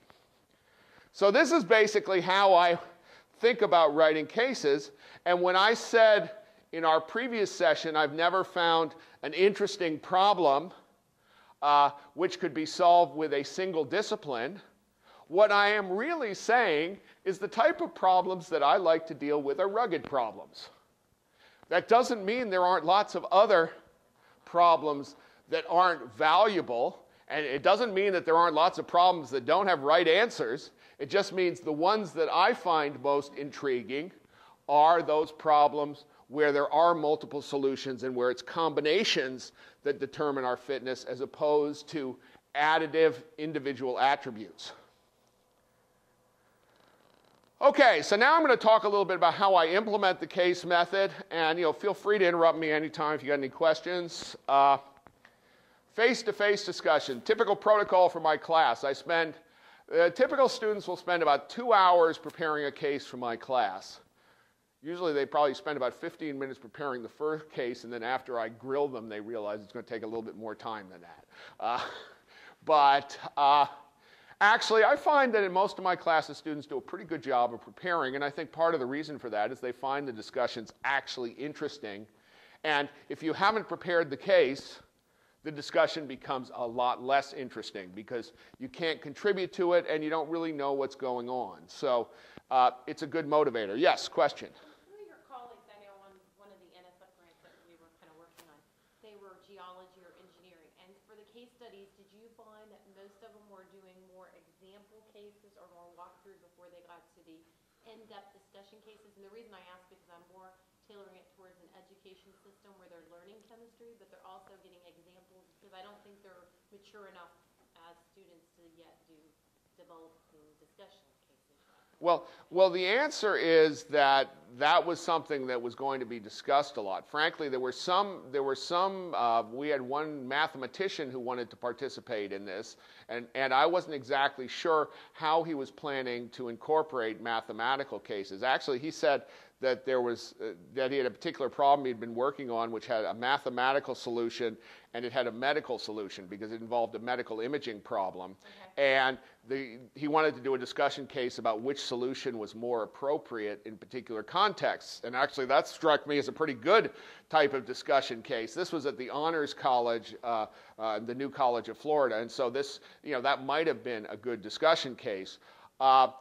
In the education sphere, if you were dealing with something like chemistry education, what you can always do is present a discussion case about how do I present this particular body of material, because there isn't a right answer to that. There are a lot of possible answers to that. So I believe education is a wonderful locale for using discussion cases. And try to emphasize first giving them an introduction on FTI or Raman spec, right. And then show them example cases, and then from there give them where they have to get analysis and figure out, do they want to use FTIR? Do they want to use Raman? What instrumentation do they want to utilize to analyze the problem? As soon as you start asking questions, well, what instrumentation do we want to utilize, that assumes that there are going to be choices, and suddenly now we've got something that's good for discussion, unless you believe there's a right answer. Yeah. If you believe there's if there are multiple answers and if they depend upon the context, then that's a perfect situation for a discussion case. The point is, not all problems in every discipline are going to be well suited for discussion cases. And what I look for is, okay, is there more than one possible right answer, and is there a decision to be made? And I think if I can answer those two questions positively, it is possible to construct a reasonable discussion case around it. If I have to say no to both those, I would probably personally choose a different pedagogy. It might be an example case, because that might be an effective way of communicating it, but it would not necessarily be a discussion case, because I'm not sure that the discussion would be beneficial, unless, of course, what I were really trying to do is build people's discussion skills. And that's a very valuable thing as well. I mean, if you go to executives and ask what is the skill they most want in our graduates, it's never what we teach them. The first thing, well, has anyone here ever asked that question? What's the first thing they always say? Communication skills. That's exactly right. And I get this answer universally, and yet it's something we don't teach. And we keep trying to stack the deck. Well, what do you think is most important, learning SQL or learning programming? And then they come back, no, it's communication skills. Well, great, but we don't teach that. And then they sort of look at us and say, well, does that answer your question? So at any rate, the students prepare the case before class for about 2 hours. What I usually begin with is about a 25-minute pre-case question. So I write a question up on the board as soon as they come in. And that does, and it's one of these conceptual questions. It's not like, what's the phone number of this manager from the exhibit? It's a conceptual question, typically dealing with the decision. It's nearly impossible to write a good answer to that if you haven't prepared the case. And so I grade them every week on a scale of 1 to 3, where 3 means excellent, 2 is average, and 1 means work a little harder, and occasionally a 0.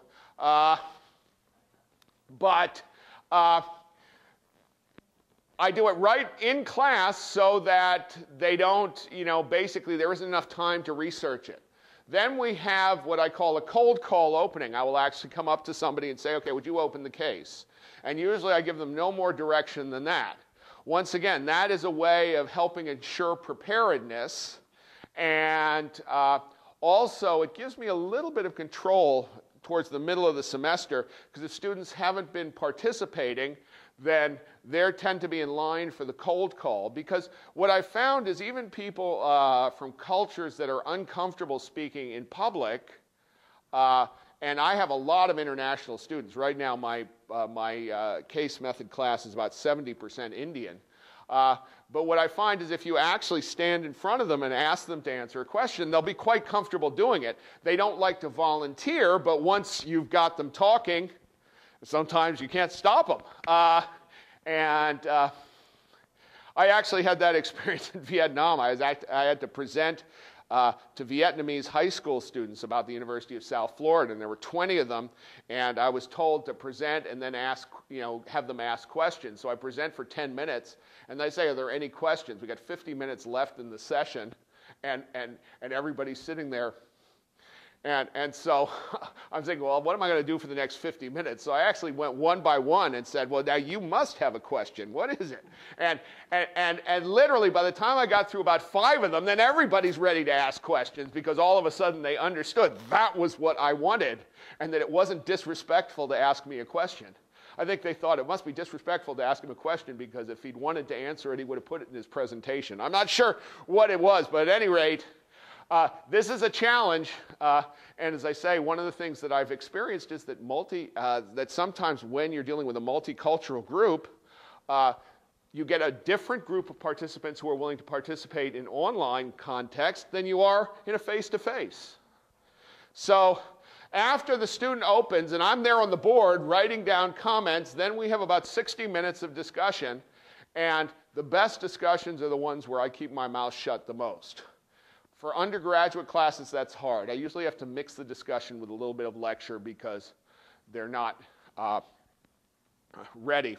In my executive course, it's relatively easy. I can go through a discussion with very, very few comments because they will jump in. And then my job is just to try to act as a traffic cop or a conductor for the discussion. And the best discussions are the ones where I talk least.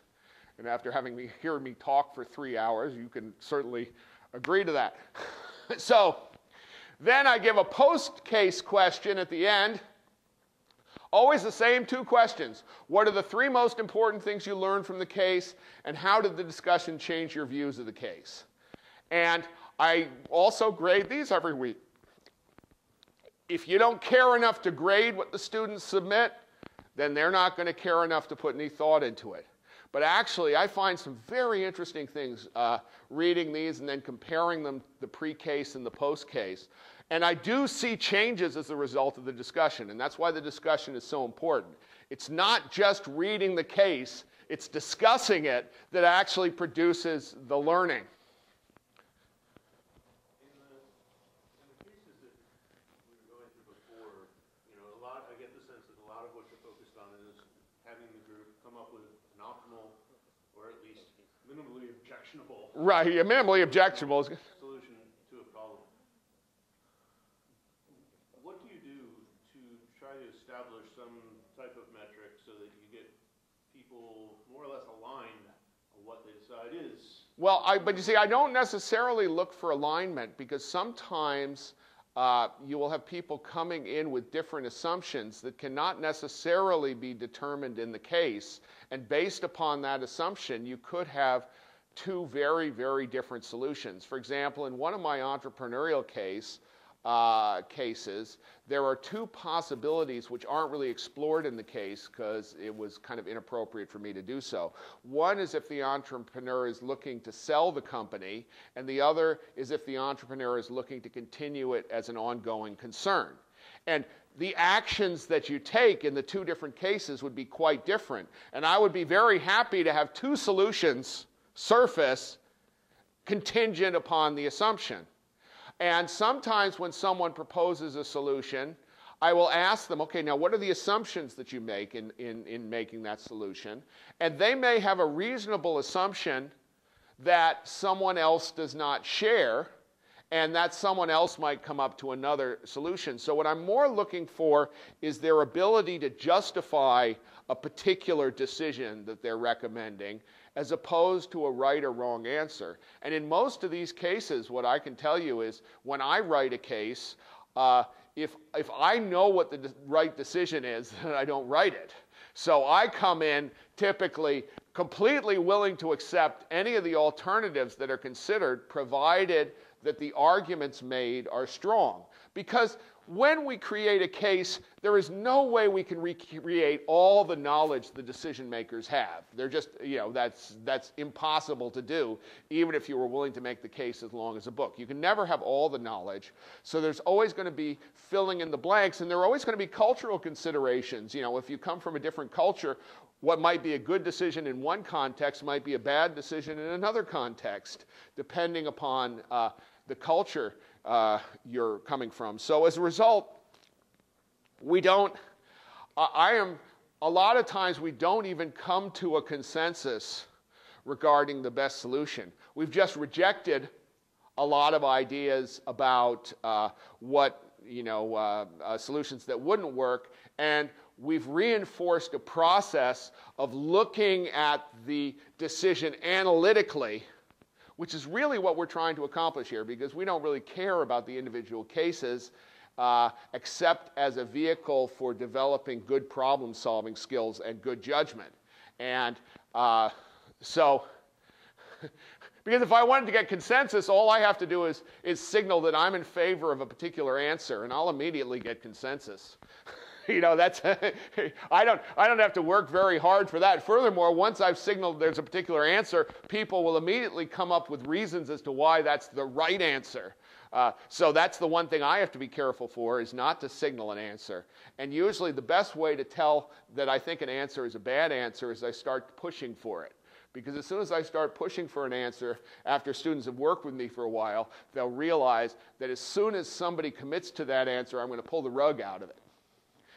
Because I'll bring up some other fact in the case that they hadn't considered. Because that's really important too, because you want people to be systematic in their thinking and not to neglect pieces of information. And sometimes it's very small pieces of information that can totally transform your outcome, like that, the impact of baking powder on a recipe. It's not a very big ingredient, but boy, you leave it out of the cake and it doesn't work. Students learn not to seek the right answer from me, or from the case itself. Rather, they learn about a process of thinking. And one thing I do really like about the case method is, as an academic in the US, I am almost required by regulation to talk about the wonders of diversity in the classroom. Well, let me tell you, when you're teaching programming, I haven't really found diversity to be that wonderful, because what it means is everybody's starting from a different position, and in order to have the whole class keep up, I have to go half the pace that the stronger students would go at, and it's very difficult to teach a highly diverse population when you're basically trying to teach a procedure to a right answer, because everybody wants to go at a different pace. Now, when you are dealing with a case discussion, on the other hand, diversity is wonderful because it allows you to bring in different perspectives and it broadens the range of things that you can consider. And for example, I just had a discussion this week online where we were talking about Google, and all of a sudden we had a student who just come over from China discussing Google in China. And I hadn't really planned to talk about Google in China as part of this case discussion. It wasn't mentioned in the case, but we spent about 10 minutes discussing it. And what was interesting is when I looked at the post-case question responses, a good third of the class mentioned how fascinating they'd found the question of Google's behavior in China, because we were trying to talk about what markets Google should go into, what products they should go into, and that sort of thing. And once again, is there a right answer to that? No, but the point is diversity serves a very interesting role there. Last spring, when I did my undergraduate course, the most popular case, because I had the students rate all the case, was one of the cases that came over from Vietnam. We had the case writers from Vietnam get on board with Skype, and we did the discussion online, and the students absolutely loved it. And the case was about an online shopping company, and they were talking about the fashion industry in Vietnam and why people shop in Vietnam and the challenges of delivery, some of which was in the case and some of it went beyond the case. But once again, this creates a much more engrossing experience for the students. So it really is beneficial, and I can say that without hiding my eyes. So taking the case method online, I guess we'll just quickly talk about that. When you want to do a case discussion, you need interactivity. You cannot just plop out a bunch of lecture slides and say, okay, well, that's going to be our case. You also tend to have different student backgrounds, and the whole objective of improving judgment is a very fuzzy learning objective because we don't really have any good way to measure judgment. So it's really hard to tell if students have learned. So the key elements of the online approaches I have taken is I've made case discussions central to the course. If you do not give a high weight to case discussions, you can't expect students to make the investment in preparing the cases and developing, the skills for discussing that you need. Now, the course that I'm dealing with right now is mainly asynchronous, which means that I can't even get cases all done at the same time. Now, what I have done is I have actually created voluntary synchronous sessions using a tool called Illuminate. How many of you are familiar with Illuminate? Okay, nobody knows what I'm talking about, all right. How many of you have heard of WebEx? Yeah, Blackboard Illuminate. Yeah, Blackboard Collaborate is what it's now called. So it's basically a synchronous tool with a shared whiteboard. You can have video links and audio links. And I use that as a basis for case discussions, but I make it optional. And what happens is typically about a third of the class comes in to that discussion and then uses what they learned in that discussion as part of the asynchronous discussion, which is the thing I'm actually grading.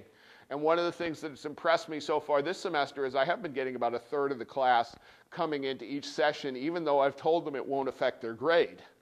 But I guess they feel that they're getting enough insights from it so that it will affect their grade because they'll be better participants in the asynchronous discussion. These are the discussion boards, which is a threaded discussion. So what I do is I assign 6 questions to specific students so that we have 6 threads going on in parallel, and then each week I grade the discussions.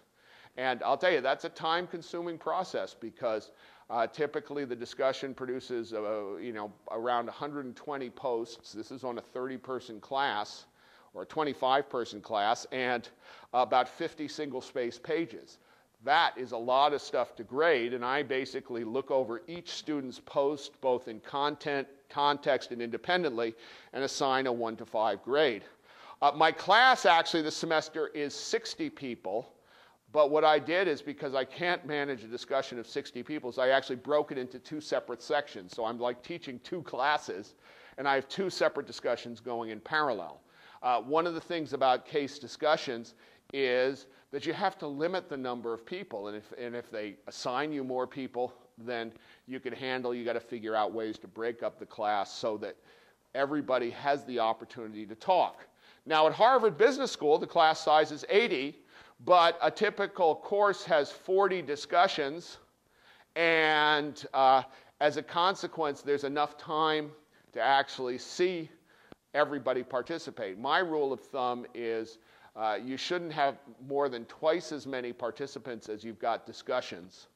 Otherwise, it starts to become very, very difficult to make an accurate assessment of participation.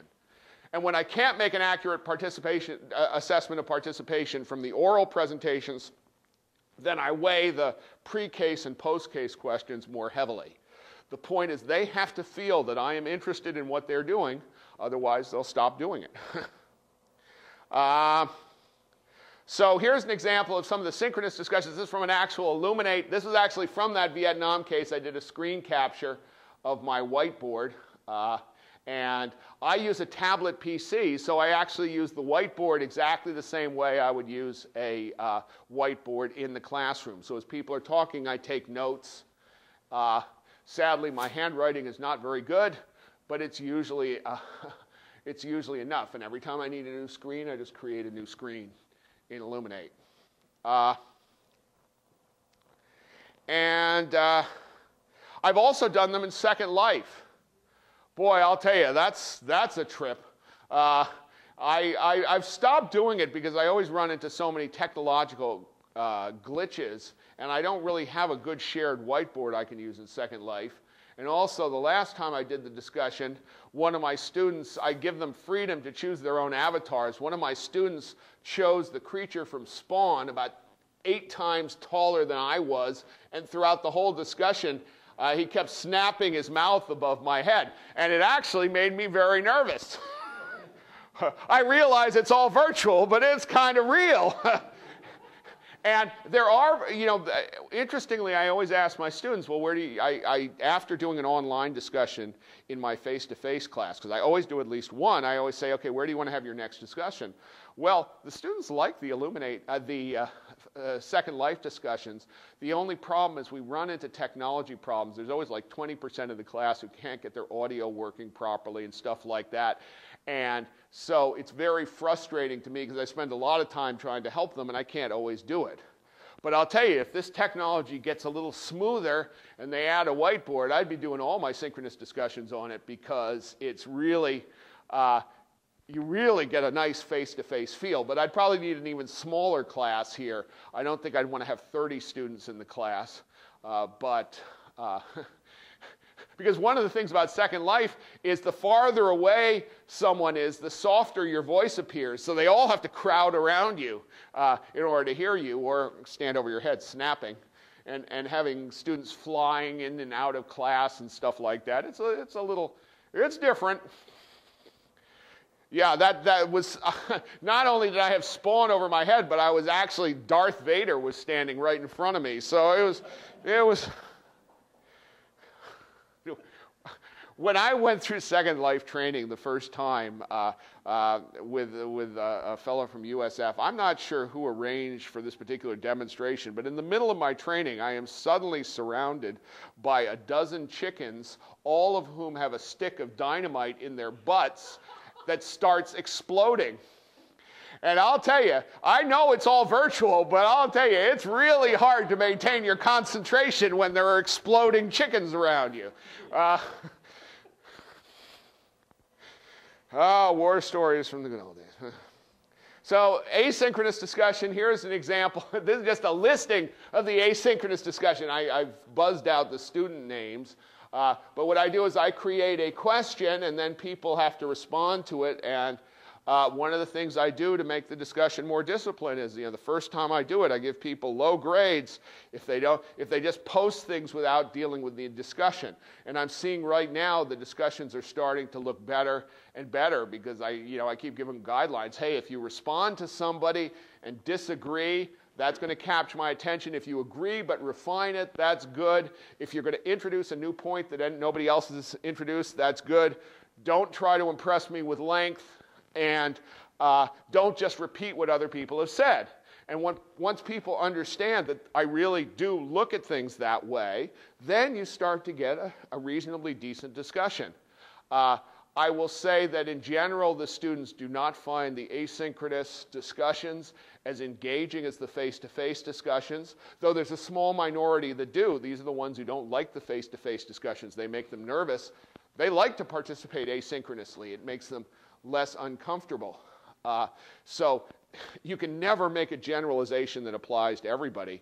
I can say it's a much bigger pain in the neck to teach the class online than it is face-to-face, but on the other hand, a lot of the students will vote to do online sessions as opposed to face-to-face just for the convenience factor. And I did this about 20 times in my graduate course. I gave them, we would do one online session or maybe 2 online sessions, and I'd give them a choice of face-to-face or online for the next session. And I would also have them rate the sessions. They always rated the face-to-face sessions higher, but 19 out of 20 times they chose to have the next session online for the convenience factor. So, yes, go ahead. An example of an asynchronous discussion that you might have had with your students? I guess, yeah, you don't really see the questions here. This is an actual asynchronous discussion. Okay, a recent discussion that I held was on the Frontier Airlines case discussion, and this is one of the classic cases I used back from 1983, where Frontier Airlines is in a competitive battle and the reservation systems play a huge role. And so what I would do is I would basically assign 6 opening questions. One question might be, what are Frontier Airlines options? Another question might be, what do you think that Frontier should do? Another question might be, how did deregulation impact Frontier's business? And so forth. And some of the questions are designed to pull out important facts from the case, and some of the questions are focused specifically on decisions. So 6 people open it, and then the whole class participates in the discussion. We're averaging right now about 4 posts per student. So the idea is, if you're an assigned opener for that week, you have to start a thread, because since asynchronous works in parallel, you want to have a bunch of threads going on at the same time, as opposed to just one continuous back and forth discussion. And then what I will typically do is I will monitor the discussion, and from time to time I'll post maybe another question. I try not to get involved in the discussion itself. The first time I ran one of these discussions, which was back in 1999, I got very involved, and I went back and forth, and what happened was the discussion turned into essentially a whole series of about 30 separate dialogues between me and individual students. And the students were frightened because they were constantly interacting directly with me, and I was exhausted because I was literally spending 4 hours a day posting to these things, and I didn't want to be away from the board for more than 2 hours. What I decided is a better way to do it, because this is constructivist learning, is never to respond to a student post within 24 hours in this discussion board, because if I do, then no other student will be able to respond to that post, and the whole idea is to get the discussion going. Which is ironic, because my rule for email is never to take more than 24 hours to respond to a student email, and usually I try to respond, within 6 hours, unless they hit it exactly at 11 o'clock at night,